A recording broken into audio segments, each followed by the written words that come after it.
हाज़रीन जुमा जामा मस्जिद मिलो मुबारकपुर, जुमे का खुतबा इंतहाई इख्तिसार के साथ दिया जाता है और बहुत ही मुख्तसर होता है। और नबी अकरम सल्लल्लाहु अलैहि वसल्लम की हदीस भी यही है कि आपने जुमे के खुतबे को मुख्तसर देने का हुक्म दिया है, बल्कि जुमे का इख्तिसार और जुमे का मुख्तसर देना खतीब के अक्लमंद होने की अलामत और निशानी भी बताई है। अल्लाह तबारक व तआला से दुआ है कि इस मुख्तसर से खुतबे में हमको कुछ ऐसी बातें जिसकी समाज को, सोसाइटी को और मुआशरे को ज़रूरत है, पेश करने की तौफीक अता फरमाए और हम सबको उस पर अमल की भी तौफीक अता फरमाए। कुरान करीम की जो आयत मैंने आपके सामने तिलावत की है, उस आयत के अंदर अल्लाह तबारक व तआला ने ये फरमाया है कि मोमिनों, हम तुम्हें मुख्तलिफ किस्म से आजमाएंगे, हम तुम्हारा इम्तहान लेंगे। और इम्तहान लेने की कई शक्लें हो सकती हैं। वलनबलुवन्नकुम बिशैइन मिनल खौफ, हम खौफ डालकर भी तुम्हें आजमाएंगे। खौफ व दहशत का माहौल पैदा कर देना, चारों तरफ से डर हमें जब सताने लगता है, इस तरफ इशारा किया गया है कि हम तुम्हारे ऊपर खौफ का माहौल तारी करके भी हम तुम्हें आजमाएंगे। वलजू, और ऐसे हालात हम पैदा कर देंगे कि उन हालात में तुम भूखे मरने लगोगे, कारोबार तुम्हारा चौपट हो जाएगा, रोजी रोटी के लिए मारे मारे फिरोगे। हम तुम्हें भूखा रखकर भी आजमाएंगे। व नक़्सिम मिनल अमवाल, तुम्हारे मालों में नुकसान करके भी हम तुम्हें आजमाएंगे। वल अनफुस, तुम्हारी जानें लेकर भी हम तुम्हें आजमाएंगे। व तमरात, तुम्हारे फल, तुम्हारी खेतियां, तुम्हारे अनाज, तुम्हारे गल्ले या जिसकी तुम काश्तकारी करते हो उसको तबाह करके भी हम तुम्हें आजमाएंगे। और फिर आगे फरमाया कि इन तमाम आजमाइशों में मेरे जो बंदे सब्र कर लें और मेरा दामन न छोड़ें, तौहीद से इन्हिराफ न करें और हर हालत पर मेरी दी हुई इन मुसीबतों पर वो सब्र करें, तो आए मोहम्मद सल्लल्लाहु अलैहि वसल्लम ऐसे लोगों को खुशखबरी सुना दीजिए जन्नत की। वबश्शिरिस साबिरीन, सब्र करने वालों को बशारत दे दीजिए। तो कितनी चीज़ों से कहा हम तुम्हें आजमाएंगे, हम तुम्हें खौफ व दहशत डाल कर भी आजमाएंगे, हम तुम्हें भूखा रख कर भी आजमाएंगे, व नक़्सिम मिनल अमवाल, तुम्हारे मालों में नुकसान पहुंचा कर भी हम तुम्हें आजमाएंगे, वल अनफुस, और तुम्हारी जानें लेकर भी हम तुम्हें आजमाएंगे, वस्समरात, तुम्हारी खेतियां तबाह करके, तुम्हारे फल फ्रूट, तुम्हारी सब्जियां, तुम्हारे अनाज और तुम्हारे गल्ले बर्बाद करके भी हम तुम्हें आजमाएंगे। वबश्शिरिस साबिरीन, इन तमाम मुसीबतों में मेरे जो बंदे सब्र कर लें उनको आप जन्नत की बशारत सुना दीजिए। और मुसीबतें इंसान को कई तरीके से पहुंचती हैं। मालो दौलत की मुसीबत,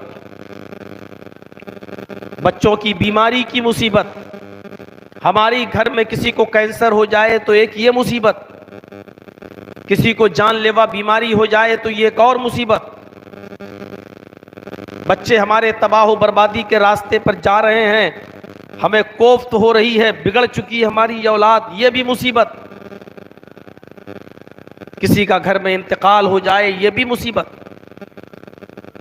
तो फरमाया कि जब तुम्हारे ऊपर मुसीबत आए तो उस वक्त तुम क्या करो, अल्लज़ीना इज़ा असाबतहुम मुसीबा, जब तुम्हें कोई मुसीबत पहुंचती है इन लोगों को, मोमिनों को, मुसलमानों को, क़ालू इन्ना लिल्लाहि व इन्ना इलैहि राजिऊन, तो इनकी ज़बान से जुमला निकलता है इन्ना लिल्लाहि व इन्ना इलैहि राजिऊन। ये मुसीबत की दुआ भी बताती है कि जब भी किसी को कोई मुसीबत पहुंचे तो वो ये दुआ पढ़ ले।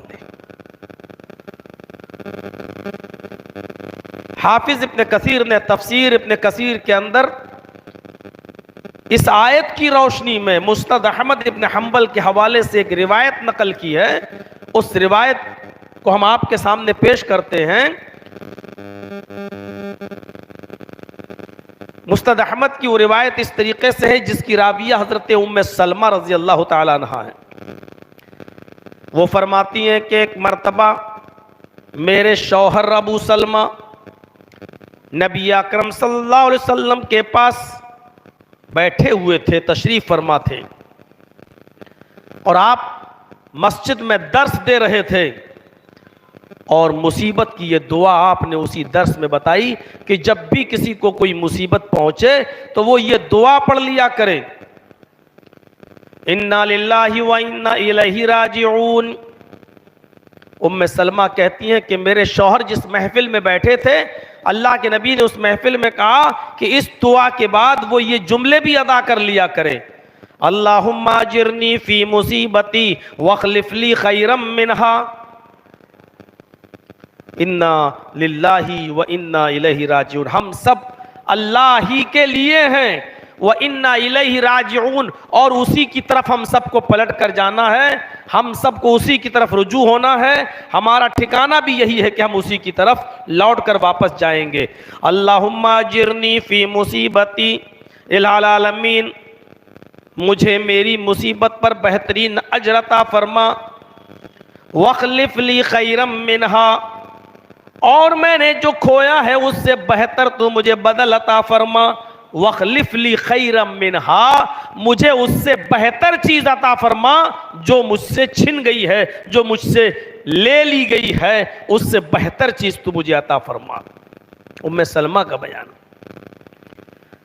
अल्लाह के नबी सल्लल्लाहु अलैहि वसल्लम ने ये दुआ बताई कि जब भी किसी के ऊपर कोई मुसीबत आए तो वो ये दुआ पढ़ लिया करे, इन्ना लिल्लाहि व इन्ना इलैहि राजिऊन, अल्लाहुम्मा अजिरनी फी मुसीबती वखलिफ ली खैरम मिनहा। मेरे शौहर नबी अकरम जनाब मोहम्मद रसूलुल्लाह सल्लल्लाहु अलैहि वसल्लम के पास से जब मेरे घर आए तो कहा, उम्मे सलमा, आए सलमा की माँ, आज मोहम्मद रसूलुल्लाह सल्लल्लाहु अलैहि वसल्लम ने का अजीब दुआ मुझे बताई है। सब लोगों ने उस दुआ को याद कर लिया, मैंने भी उस दुआ को सीख लिया, उस दुआ को मैंने भी याद कर लिया।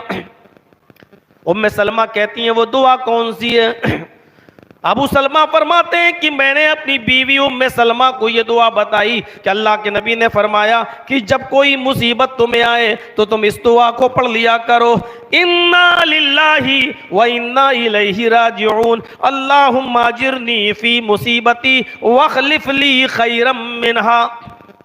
फरमाती हैं कि अबू सलमा ने जब ये दुआ मुझे बताई तो मैंने इस दुआ को याद कर लिया। फिर एक दिन ऐसा आया कि मेरे शौहर कहीं सफर में गए हुए थे, वहीं उनको बीमारी ने आ पकड़ा और उसी बीमारी में मेरे शौहर का इंतकाल हो गया। जब मुझे मेरे शौहर के इंतकाल की खबर मिली तो मैं यही दुआ पढ़ ली, इन्ना लिल्लाहि व इन्ना इलैहि राजिऊन, अल्लाहुम्मा अजिरनी फी मुसीबती वखलिफ ली खैरम मिनहा।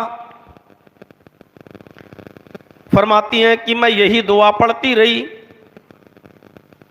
जब भी मुझे अपने शौहर की याद आती मैं यही दुआ पढ़ती। इस मुसीबत की घड़ी में ये जो दुआ सिखाई थी हमारे शौहर ने और हमारे शौहर को मोहम्मद रसूलुल्लाह ने, मैं यही दुआ पढ़ती और जब इसके माना पर गौर करती तो मुझे बड़ा ताज्जुब होता। क्या अल्लाह, हम सब तेरे लिए हैं और तेरी कर जाना है, मुझे मेरी मुसीबत में बेहतरीन अजर अता फरमा और मुझे उससे बेहतर बदल अता फरमा। जो मैंने खोया है, जो मुझसे छीना गया है, मैं सोचती कि इससे बेहतर बदल मुझे क्या मिल सकता है। क्या अबू सलमा से बेहतर भी कोई हो सकता है? मेरे शौहर अबू सलमा जो इंतकाल कर गए वो मेरे लिए सब कुछ थे, क्या उससे बेहतर भी बदल हमें अता हो सकता है? मैं दुआ पढ़ लेती थी लेकिन मैं सोचती थी कि उससे बेहतर बदल क्या हो सकता है। ऐसा हो ही नहीं सकता कि मुझे मेरे शौहर अबू सलमा से बेहतर बदल मिल जाए। कहती हैं कि मेरी इद्दत के अय्याम पूरे हुए। यहां जब मेरी इद्दत के अय्याम पूरे हो गए, मेरी इद्दत गुजर गई, तो उसके कुछ दिनों के बाद नबी अकरम जनाब मोहम्मद रसूलुल्लाह मेरे घर तशरीफ लाए। दरवाजे को दस्तक दी। उस वक्त मैं एक चमड़े को दबागत दे रही थी, एक चमड़े को मैं रंग रही थी, मैं चमड़े को दबागत दे रही थी। दरवाजे पर मैंने दस्तक सुनी तो मैंने अपने हाथ धोए और दौड़ती हुई दरवाजे की तरफ गई। मैंने दरवाजा खोला तो सामने जनाब मोहम्मद रसूलुल्लाह सल्लल्लाहु अलैहि वसल्लम खड़े हैं। आपने सलाम किया और अंदर आने की इजाजत तलब की। मैंने सलाम का जवाब दिया और उनको अंदर आने की इजाजत दी। मेरे पास खजूरों की छाल का भरा हुआ एक तकिया रखा था। मैंने वो तकिया जनाब मोहम्मद रसूलुल्लाह सल्लल्लाहु अलैहि वसल्लम को दे दिया। आप उसी तकिए पर टेक लगाकर बैठ गए और उसके बाद आपने फरमाया, आए उम्मे सलमा, तुम्हारे शौहर का इंतकाल हो चुका है, तुमने इद्दत भी मुकम्मल कर ली है। मैं चाहता हूं कि मैं तुम्हारा सहारा बन जाऊं और मैं तुम्हें निकाह का पैगाम देता हूं। आए उम्मे सलमा, मैं तुम्हारे साथ निकाह करना चाहता हूं, मैं निकाह का पैगाम तुम्हें देने आया हूं। उम्मे सलमा का जवाब था, अय अल्लाह के नबी सल्लल्लाहु अलैहि वसल्लम, ऐसा कैसे हो सकता है कि आप मुझे पैगाम निकाह दें और मैं उसको रिजेक्ट कर दूं, मैं उसको ठुकरा दूं? ऐसा तो मुमकिन नहीं है। लेकिन मेरे अंदर दो तीन चीजें ऐसी हैं जो शायद आपको पसंद ना हो, इसलिए उसको मैं क्लियर कर लेना चाहती हूं, मैं साफ साफ कह देना चाहती हूं। आपने फरमाया, उम्मे सलमा बताओ क्या कहना चाहती हो? वो 3 परेशानियां या 2-3 परेशानियां तुम्हारे साथ क्या हैं? उम्मे सलमा कहती हैं, अय अल्लाह के नबी सल्लल्लाहु अलैहि वसल्लम, मेरे साथ सबसे पहली परेशानी यह है कि मैं बहुत गैरतमंद खातून हूं। मैं बहुत गैरतमंद खातून हूं, शौकनों को बर्दाश्त नहीं कर सकती। आपकी और बीवियां आपके साथ रहती हैं, अगर कभी अनबन हो गई और मेरे मुंह से कुछ निकल गया तो आपको भी तकलीफ होगी और आपकी बीवियों को भी तकलीफ होगी। इसलिए इस सिलसिले में मैं आपको पहले बता देना चाहती हूं कि मैं बहुत गैरतमंद खातून हूं और शौकनों को मैं बर्दाश्त नहीं कर सकती हूं, और बर्दाश्त कर भी लूं तो कभी कभी नोक-झोंक हो गई तो मेरे मुंह से कुछ उल्टा सीधा निकल भी सकता है। आपने फरमाया, उम्मे सलमा ठीक है, दूसरी कोई प्रॉब्लम हो तो बताओ। तो उम्मे सलमा कहती है, मुझे दूसरी प्रॉब्लम यह है कि अल्लाह के नबी, मैं शादी की उम्र को क्रॉस कर चुकी हूँ। शादी जिस मकसद से की जाती है, अब मेरे अंदर उस मकसद को पूरा करने का अब जज्बा नहीं रहा है। मैं शादी की उम्र को क्रॉस कर चुकी हूँ, अब बच्चों की पैदाइश और बच्चे पैदा करने की अब मेरी उम्र नहीं रही है। आपने फरमाया, उम्मे सलमा और कोई प्रॉब्लम हो तो बताओ, और कोई वजह हो तो बताओ। फरमाया, हाँ एक वजह और है। आय अल्लाह के नबी सल्लल्लाहु अलैहि वसल्लम, अबू सलमा बच्चे छोड़ गए हैं, उनका इंतकाल हो गया है। अब इन बच्चों की किफालत मेरे जिम्मे है, इन बच्चों की परवरिश मेरे जिम्मे है। मैं इन बच्चों को छोड़ नहीं सकती, इन बच्चों की किफालत की जिम्मेदार मैं हूं। लिहाजा ये बच्चे मैं किसी और के हवाले नहीं कर सकती हूँ, ये बच्चे मेरे ही साथ रहेंगे। अब इन तीनों का जवाब मोहम्मदुर रसूलुल्लाह सल्लल्लाहु अलैहि वसल्लम ने कुछ यूं दिया कि आए उम्मे सलमा, तुम्हारी पहली प्रॉब्लम यह है कि तुम शौकरों को बर्दाश्त नहीं कर सकती हो, तुम बहुत गैरतमंद खातून हो। मैं अल्लाह से दुआ करूंगा, अल्लाह तुम्हारी इस गैरत को खत्म कर देगा और तुम्हें शौकनों के साथ मेरे साथ रहने में कोई अड़चन नहीं आएगी, परेशानी नहीं आएगी। इंशाअल्लाह मैं अल्लाह से दुआ करूंगा, अल्लाह रब्बुल आलमीन वो तुम्हारी इस गैरत को खत्म कर देगा। रही दूसरी बात, तुम कहती हो कि मैं शादी की उम्र को क्रॉस कर चुकी हूं, तो कोई बात नहीं, जिस उम्र में आप हो उसी उम्र में मैं भी हूं। आए उम्मे सलमा, शादी के बाद बच्चों की पैदाइश मेरा मकसद नहीं है, एक बेवा का सहारा बनना और दुनिया वालों को यह बताना कि मोहम्मदुर रसूलुल्लाह शौहरों के मरने के बाद बेवा औरतों के लिए भी सहारा बनने के लिए आया है, उनको बेयारो मददगार छोड़ने के लिए पैदा नहीं हुआ है। इसलिए मेरा मकसद यह है, इसलिए शादी की जिस उम्र में क्रॉस कर चुकी हो उसी उम्र को मैं भी क्रॉस कर चुका हूं, यानी जिस उम्र में आप हो उसी उम्र में मैं भी हूं, यह भी कोई मसला नहीं है। तीसरा मसला बच्चों का है तो तुम मुझसे निकाह कर लो, तुम्हारे बच्चे मेरे बच्चे होंगे और इन बच्चों की किफालत मैं करूंगा, इन बच्चों की परवरिश मैं करूंगा।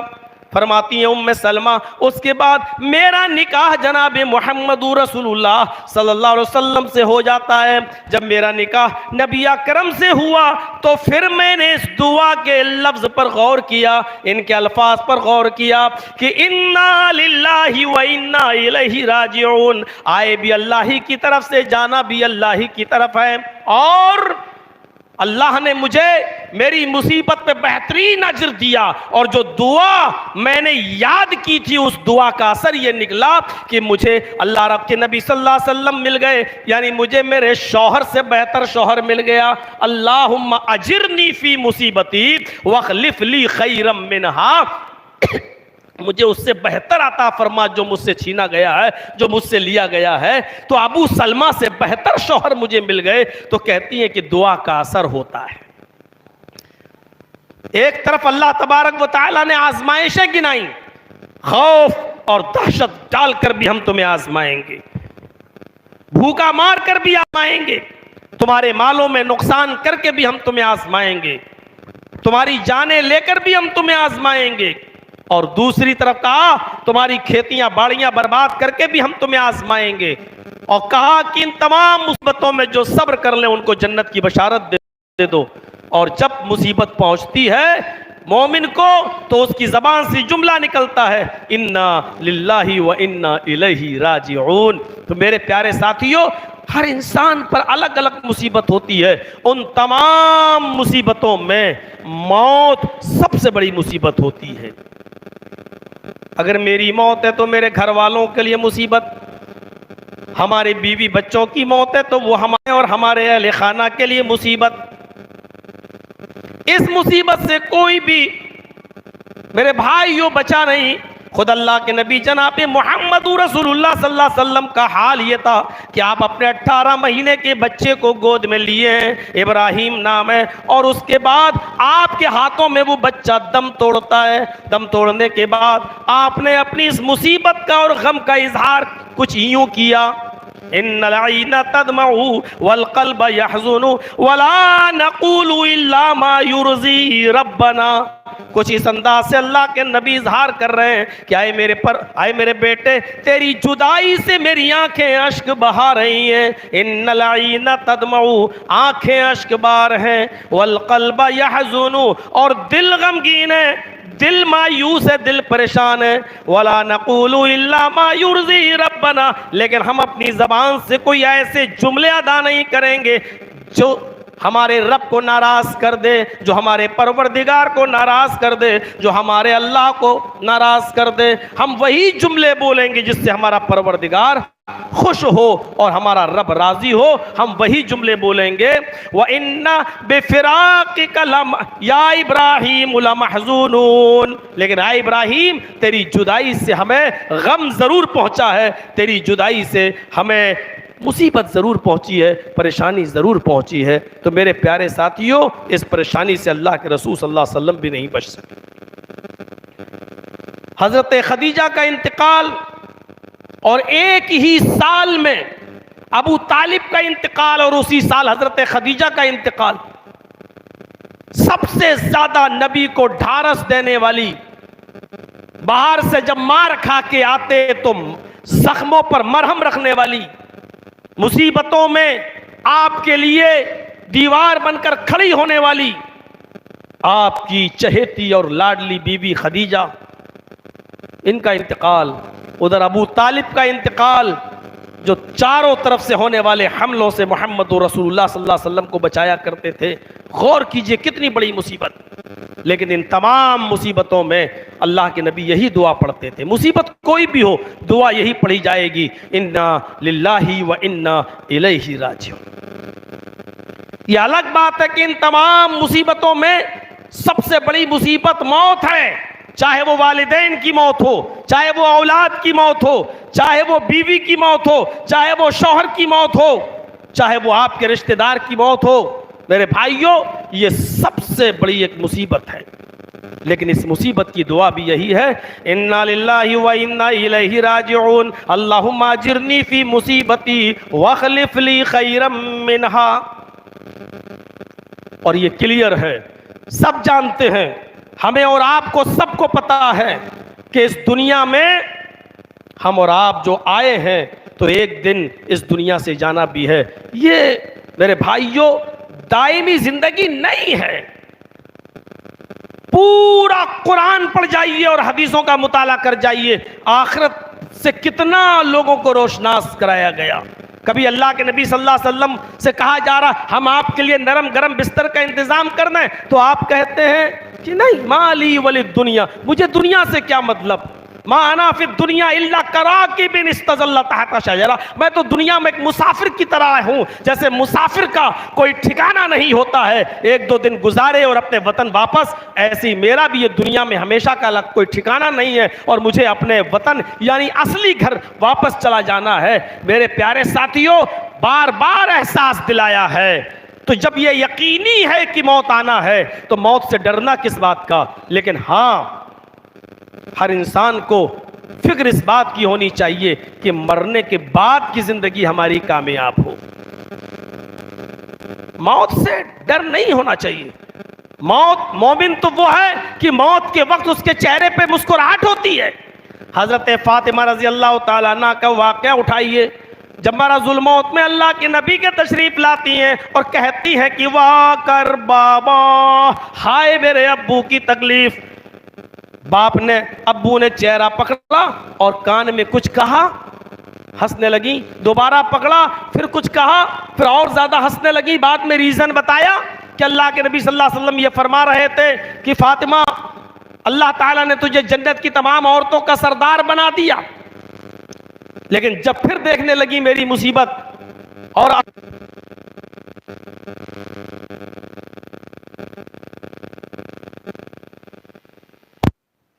कान पे जो जुमले कहे वो जुमले हमें और आपको सबको मालूम है, और इसी मिंबर पर खड़े होकर हमने और आपने 20 मौलवियों से ये बातें सुनी होंगी कि अल्लाह के नबी सल्लल्लाहु अलैहि वसल्लम ने फरमाया, आए फातिमा तुम्हें फिक्र करने की जरूरत नहीं, मेरे अहले बैत में, मेरे खानदान में, मेरे घर वालों में सबसे पहले तुम मुझसे आकर मिलोगी।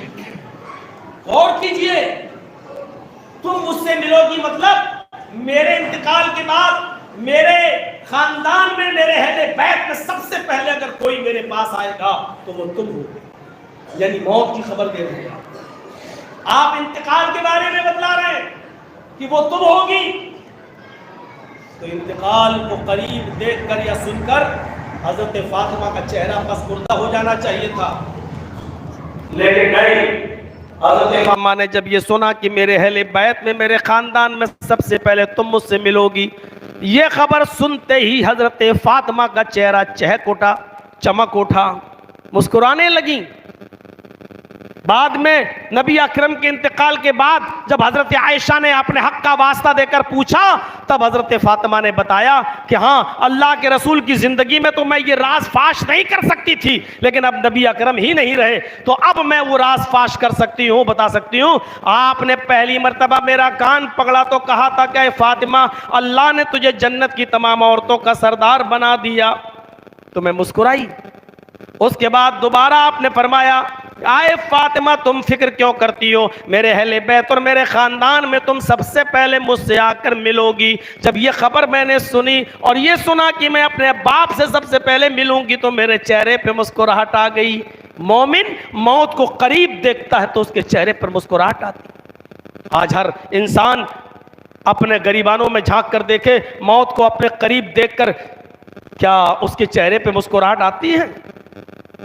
अपने औलाद को पकड़ता है और जो बेटा सबसे ज्यादा हमदर्द होता है उससे कहता, बेटे मुझे किसी बड़े हॉस्पिटल में लेके चलो, मुझे किसी अच्छी जगह दिखाओ, बेटा मुझे कोई बड़े हॉस्पिटल में लेकर चलो। मैं नहीं कहता हूं कि ये सब चीजें गलत है, नहीं, ठीक है, जायज है, लेकिन मौत के वक्त उसके चेहरे की हालत ये बताती है कि वो उसका ईमान कैसा है और ईमान की क्या कैफियत है। मेरे भाइयों, एक तरफ हजरत फातिमा रजी अल्लाह ताला अन्हा का चेहरा देखिए किस तरीके से मुस्कुरा रहा है। आप इसी मर्जुल मौत में मुब्तला थे, अभी किसी को मालूम नहीं है। गौर कीजिए, सारी बीवियां नबी अकरम सल्लल्लाहु अलैहि वसल्लम के पास बैठी हुई हैं और हर बीवी को यह फिक्र हुई कि अल्लाह के नबी सल्लल्लाहु अलैहि वसल्लम के तो जाने का वक्त हो गया, इस बीमारी में अब कोई बचता नहीं, शायद अल्लाह के नबी भी अब अल्लाह को प्यारे होने वाले हैं। अब हर बीवी को ये चिंता हुई, फिक्र हुई कि सबसे पहले अपने शौहर मोहम्मद रसूलुल्लाह के पास कौन जाएगा, यानी हम बीवियों में से सबसे पहले कौन सी बीवी अल्लाह के रसूल से मिलेगी, किसका इंतकाल सबसे पहले होगा। तो सारी बीवियों ने सवाल ही कर लिया, अय अल्लाह के नबी सल्लल्लाहु अलैहि वसल्लम, इतना बता सकते हैं आप तो अल्लाह के नबी हैं, अल्लाह के पैगंबर हैं, आपके इस दुनिया से रुखसत होने के बाद आपसे सबसे पहले कौन सी बीवी मुलाकात करेगी, कौन है जो सबसे पहले आपके पास आएगी? आपकी बीवियों में से क्या उसका नाम है जिसकी कई बीवियां हो? मेरे भाइयों, वो डायरेक्ट नाम कैसे ले सकता है? अल्लाह के नबी सल्लल्लाहु अलैहि वसल्लम मुस्कुराते हुए कहते हैं कि हाँ, तुम तमाम बीवियों में से एक औरत ऐसी है जो सबसे पहले मुझसे आकर मिलेगी, यानी मेरे इंतकाल के बाद बीवियों में सबसे पहले वो मुझसे मिलेगी। बुखारी शरीफ की रिवायत, अल्लाह के नबी सल्लल्लाहु अलैहि वसल्लम ने फरमाया, अतवलुकुन्ना यदन, तुम औरतों में जिसके हाथ सबसे ज्यादा लंबे होंगे वो औरत, वो बीवी मुझसे सबसे पहले मिलेगी। थोड़ी देर के बाद हजरत आयशा ने सारी बीवियों को दूसरे रूम में बुलाया, कहा इधर आओ।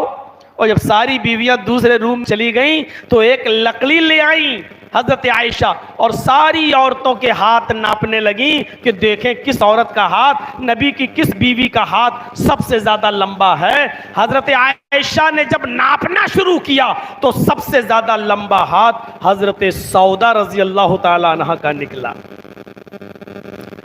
तो हजरत सौदा खुश हो गई कि लो चलो, मैं तो ज्यादा दिन दुनिया में नहीं रह सकी नबी के साथ, तो चलो कम से कम बीवियों में सबसे पहले तो मैं अल्लाह के रसूल से मिलूंगी।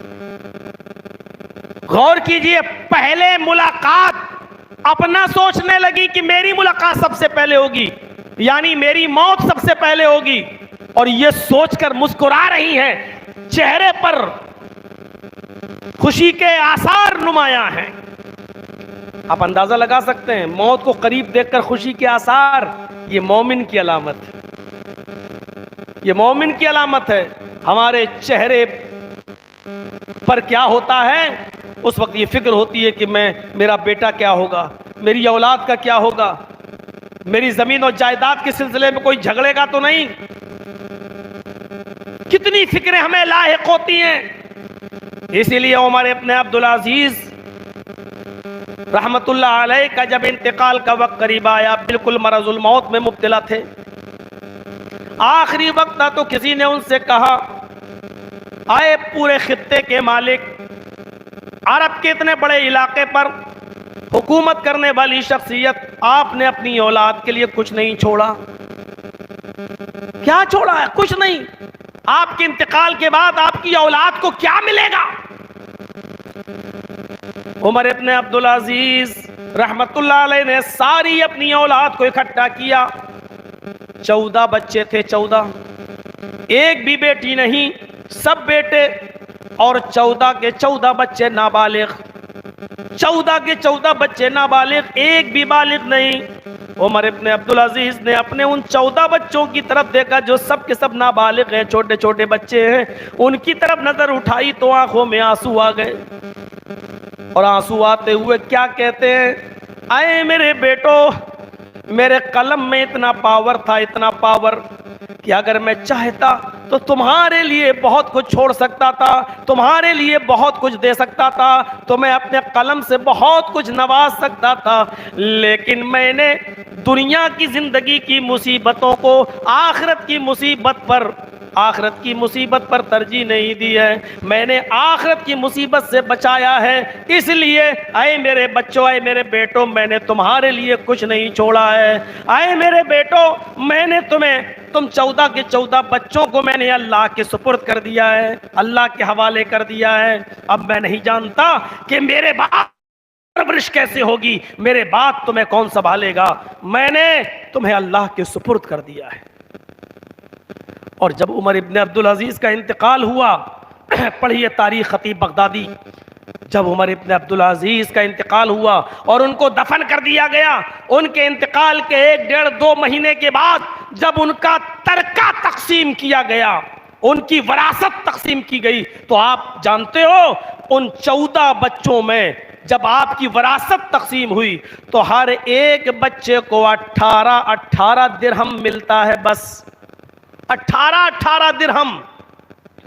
मौलाना अब्दुल रऊफ साहब रहमानी झंडा नगरी रहमतुल्लाह अलैह ने लिखा है कि उस जमाने का 1 दिरहम आज के 4 आने के बराबर था, 54 के बराबर। 1 दिरहम 4 आने का, यानी 4 दिरहम का 1 रुपया।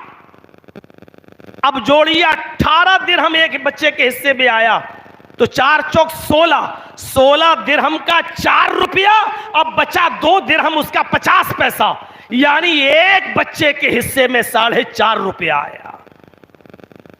4.5 रुपया आज के मौजूदा जमाने के हिसाब से एक बच्चे के हिस्से में 4.5 रुपया आ रहा है। 14 बच्चों के हिस्से में जोड़िए आप 18 दिरहम, एक बच्चे के हिस्से में 4.5 रुपया। ये उमर इब्न अब्दुल अजीज का हाल था जिसने पूरे अंदलुस पर हुकूमत करके दिखाई है और जिसने अल्लाह से डरने के मामले में एक रिकॉर्ड कायम किया है। जरा हम अपनी जमीनों जायदादों पर गौर करें, बल्कि वो भी कम है। दिल चाहता है कि हमारा भाई मर गया है तो हम अपने भाई के बेटे यानी अपने यतीम भतीजों का भी माल हड़प कर लें, यतीम पोतों का भी माल हड़प कर लें। फला लड़की की तो शादी हो गई, वो अपने घर चली गई, हम उसकी भी जमीन और जायदाद पर कब्जा कर लें। हमारे हालात कुछ इस तरीके के बन चुके हैं, ऐसा लगता है जैसे हमें मौत आनी ही नहीं है।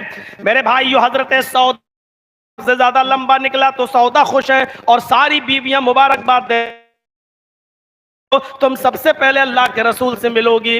लेकिन नबी अकरम के इंतकाल के बाद जब किसी बीवी का इंतकाल होता है, जो बीवी आपकी सबसे पहले इंतकाल करती है वो सौदा नहीं थी बल्कि ज़ैनब बिन्त जहश थी।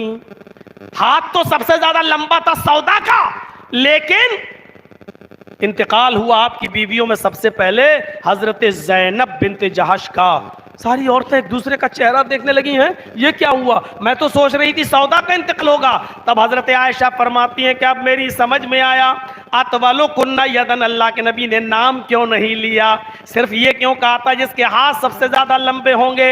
अल्लाह के नबी के लंबा हाथ कहने का मकसद ये था कि जो सबसे ज्यादा सदका और खैरात करने वाली होगी, जो सबसे ज्यादा अल्लाह की राह में देने वाली होगी, जो सबसे ज्यादा अल्लाह की राह में माल खर्च करने वाली होगी, और उसमें ज़ैनब बिन्त जहश का कोई मुकाबला नहीं है।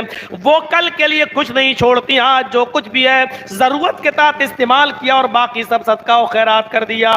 कल कहां से आएगा अल्लाह मालिक।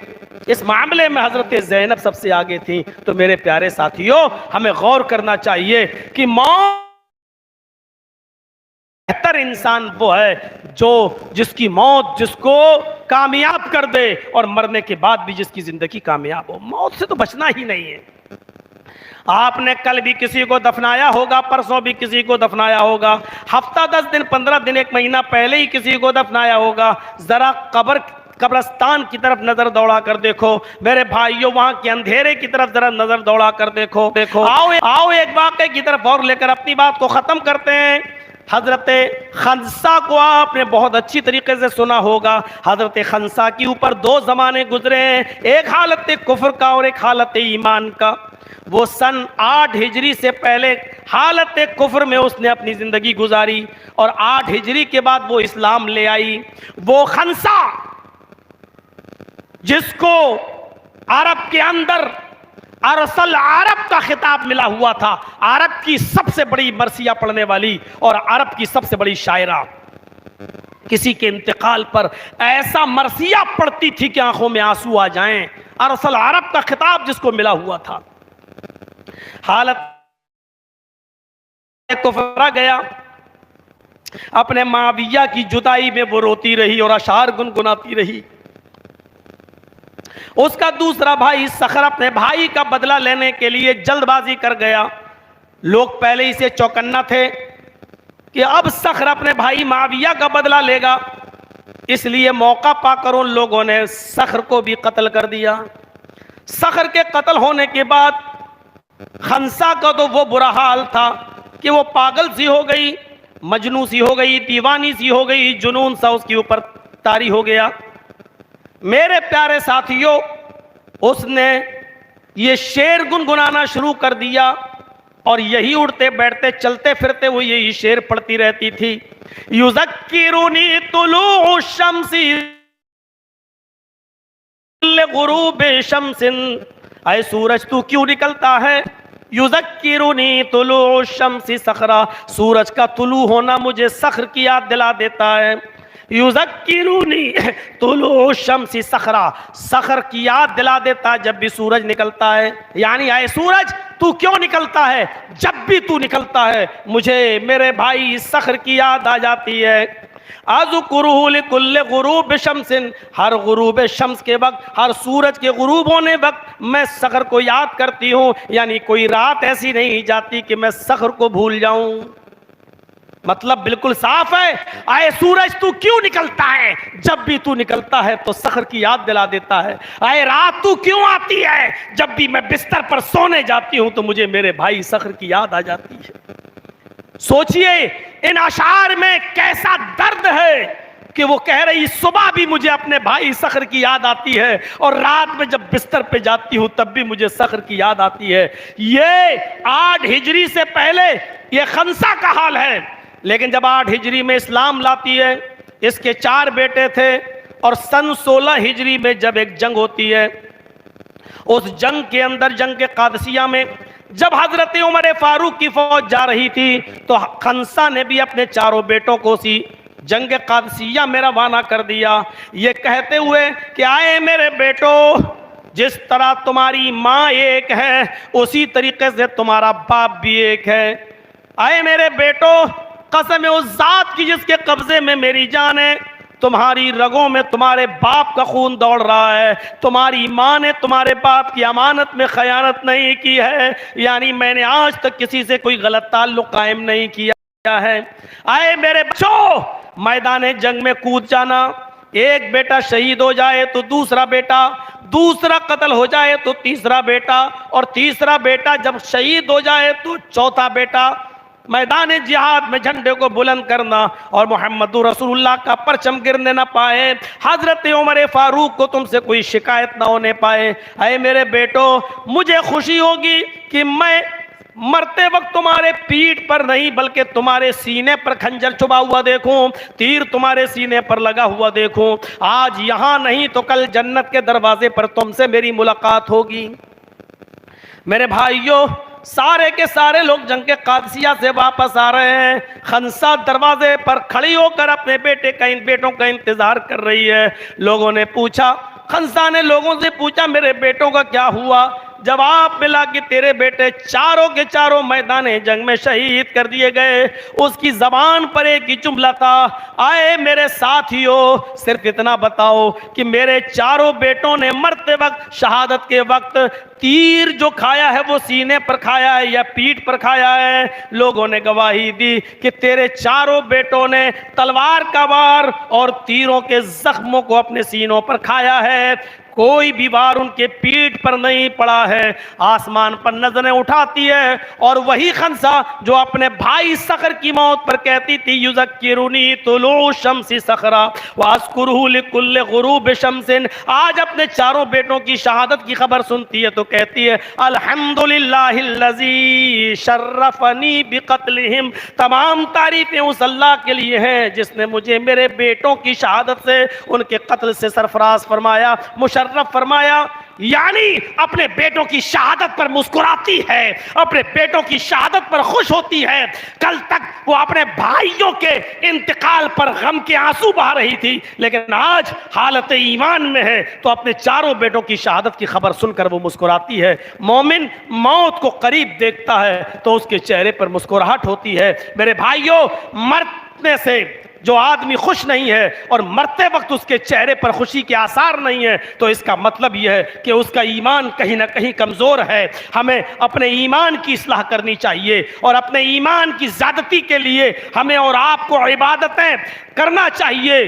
हसद, कीना, बुग़्ज़, इनाद और दुश्मनी को छोड़ना चाहिए और ऐसे अमाल करना चाहिए जो हमें मौत के वक्त हमारे चेहरे पर मुस्कुराहट लाएं और हमें मरते वक्त गम ना हो बल्कि अल्लाह से मुलाकात की खुशी हो, क्योंकि मरना तो सबको है, मौत वो अच्छी है जो मरते वक्त लिकाए रब का शौक लेकर जाए और हंसते हंसते हम इस दुनिया से जाएं। हम अल्लाह से दुआ करते हैं कि अल्लाह आलमीन हमारी खताओं को माफ़ फरमा दे, हमारे गुनाहों को